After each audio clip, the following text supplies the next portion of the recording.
So a couple of weeks ago, I was lucky enough to get a berth on the replica Endeavour, which was sailing around the top end of New Zealand down to the South Island.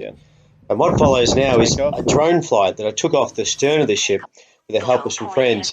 And part one of this video, which you're watching now, is the takeoff and the bit of the circumnavigation of the ship. There it is.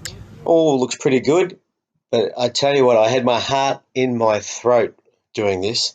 So the replica Endeavour, like the normal Endeavour, is actually a coal ship originally. It actually pushes its way through the water. If you have a look at the bow, you'll see it's quite square. So when it hits the waves, it almost stops and then starts. So when you're trying to land on something that's stopping and starting, that's rolling from left to right, that's pitching up and down, and the bow is also moving from left to right, you've got all axes of motion in play. And when you've got something up in the air and you've got everyone looking at you, it gets damn scary. It all looked pretty good here, but literally 10 minutes before we took off, I was watching YouTube videos of drone failures. I couldn't find one drone video on YouTube where someone had successfully taken off and landed their drone on a yacht without smashing it. So as you can see, there was a bit of anxiety before we took off. I actually did a test run in the middle of the ship and was trying to go off through the middle of the ship so that I could just see if it could work.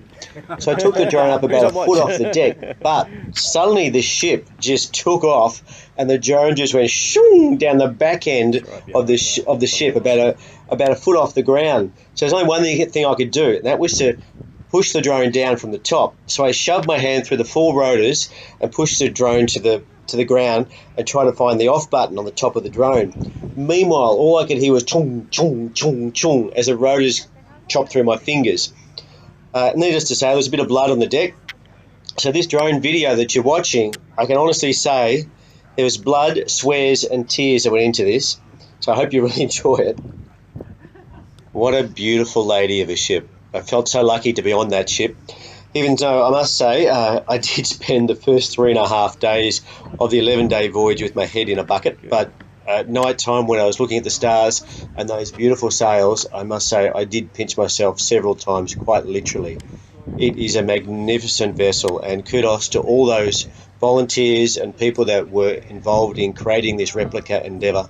A full-size replica Endeavour, which is currently sailing around New Zealand and Australia in celebration of the 250 years since Captain Cook took this vessel, or the real vessel, in the same or similar route. What's coming up next is a beautiful image which you'll see with the sun behind the boat, or the ship I should say, and you'll see the shadows of the sails. I must admit, this is my favourite angle, and it was with the help of Chris, the photographer beside me, who actually pushed me to told me to push the right buttons because I had no idea what I was doing. And I must say, we were so impressed with this angle and our captain that we decided to lift this picture from the drone video and frame it with the help of people on shore while we were sailing, and give it to the captain after we'd docked. So that was part one, the takeoff and navigation around the ship. Look out for part two, which I'll post pretty soon, which will actually show the landing, which was nowhere near as graceful, but I think you'll get a good laugh at the bloopers. Cheers.